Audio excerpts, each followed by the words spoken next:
Have you ever dreamed of starting your own country? What if I told you that a family did just that, on a tiny island, and ruled for nearly 100 years?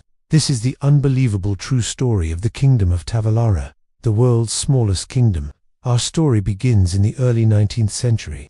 Imagine a small, rugged island just off the coast of Sardinia, Italy. This is Tavolara, only about 5 square kilometers in size, a dramatic limestone mountain rising straight out of the sparkling Mediterranean Sea. For centuries, it was uninhabited, known only for its unique population of wild goats with golden-colored teeth, a trait caused by the seaweed and lichen they ate. Then, around 1807, a man named Giuseppe Bertoleoni, a shepherd from Genoa, arrived with his family. Seeking a peaceful life away from the mainland, he settled on this secluded island. He built a home, raised his goats, and lived a simple, isolated life with his 2 wives and their children. For years, the Bertoleoni family were the sole inhabitants, living in their own private paradise. The real turning point, the moment that transformed this family of shepherds into royalty, came in 1836. King Charles Albert of Sardinia, an avid hunter, heard tales of the rare golden-toothed goats of Tavolara. Intrigued, he set sail for the island. As his royal boat approached the shore, he was met by Giuseppe Bertoleoni himself. Now, picture this scene. A real king, dressed for a hunting expedition, steps onto the beach and is greeted by a 24-year-old Paolo, Giuseppe's son. When King Charles Albert introduced himself, Paolo, with a flair for the dramatic, supposedly replied, "And I am Paolo, the King of Tavolara." Instead of being offended, King Charles Albert was amused by the young man's boldness.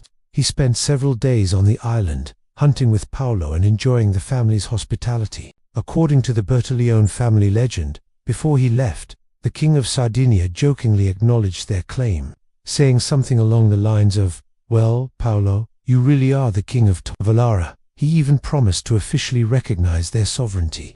Whether this was a light-hearted joke or a genuine royal decree is lost to history, but for the Bertoleoni family, it was all the confirmation they needed. They took the king's words to heart. From that day forward, they were no longer just shepherds on an island. They were the ruling monarchs of the Kingdom of Tavolara. Giuseppe became King Giuseppe I. Life in the kingdom was, by all accounts, quite idyllic. The population rarely exceeded a few dozen people, mostly consisting of the ever-expanding Bertoleoni clan and a few loyal friends. They lived simply, fishing for lobster and farming the small patches of fertile land. They governed themselves with a simple code of conduct, a monarchy where everyone was practically related. Like any respectable kingdom, Tavolara needed its own symbols of statehood. The Bertoleonists designed a royal crest, featuring a simple white shield with 6 golden stars. They even created their own flag. While they never had an official army, they did have a small boat that they humorously referred to as their navy, primarily used for fishing and trips to the mainland for supplies. Over the next several decades, the title of King of Tavolara was passed down from father to son. After Giuseppe, his son Paolo became King Paolo I. Paolo was a charismatic leader who truly embraced his royal role. It was during his reign that the kingdom began to attract more attention from the outside world. One of the most fascinating pieces of evidence supporting their claim came from an unexpected source, Queen Victoria of Great Britain. The story goes that in the 1890s, when the British naval vessel HMS Vulcan visited the island, the ship's photographers took a portrait of the Bertoleoni royal family. King Paolo I stands in the center, surrounded by his relatives. This photograph was sent back to London, and Queen Victoria, an avid collector of photographs of the world's royal families, added it to her personal collection at Buckingham Palace. It was displayed with the label, "The Royal Family of Tavolara." For the Bertoleonis, this was international recognition of the highest order. After Paolo's death, his son Carlo became King Carlo I. In 1903, Carlo actually traveled to London. While there's no record of him meeting the British monarch, he did have his photograph taken in a studio near Buckingham Palace, proudly wearing a pith helmet and holding a regal-looking cane. He was a king visiting another kingdom.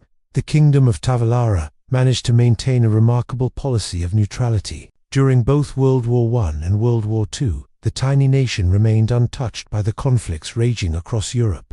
It was a haven of peace, a small speck in the Mediterranean that the great powers simply overlooked. The island's residents continued their quiet lives, fishing, farming, and ruling over their 5-square-kilometer domain. But the 20th century brought changes that not even a kingdom could ignore. After the death of King Carlo I in 1927, his son Paolo II took the throne. However, the world was changing. In 1934, Italy, under its new government, quietly annexed the island, formally making it part of Italian territory. There was no invasion, no conflict. The age of the Kingdom of Tavolara had simply come to an end. Paolo II was the last reigning king. The final chapter for the kingdom's sovereignty came after World War II. A large part of the island was expropriated for the construction of a NATO base. The strategic location that had once offered isolation now made it valuable for military communications. The days of absolute rule were over. But the story of the Bertoleoni family doesn't end there. Today, descendants of Giuseppe Bertoleoni still live on Tavolara. They no longer claim to be monarchs, but they are the island's heart and soul. They run the island's only restaurants, serving delicious seafood to tourists and sailors who come to marvel at the island's beauty and its incredible history. The current unofficial king is a man named Antonio Bertoleoni, though he prefers the title Tonino. He's a friendly, down-to-earth fisherman who runs one of the restaurants. He loves to share his family's extraordinary story with visitors, showing them the old photographs and pointing out the royal cemetery where his ancestors are buried. Visiting Tavolara today feels like stepping into a storybook. You can hike its rugged trails, swim in its crystal-clear waters, and then enjoy a meal served by the descendants of a king. It's a place where history, legend, and modern life blend together seamlessly. The Kingdom of Tavolara may no longer appear on any official maps, but its legacy lives on. It's a testament to the idea that with a little bit of audacity and a good story, you can create your own world. It's a reminder that sometimes, the most remarkable histories are found in the smallest of places. A family of shepherds who became kings, a joke that became a reality, and a tiny island that, for 100 years, was a kingdom all its own. Thanks for joining me on this journey to the world's smallest kingdom. If you enjoyed this story, don't forget to like, subscribe, and hit that notification bell for more incredible tales from hidden corners of the world. See you next time.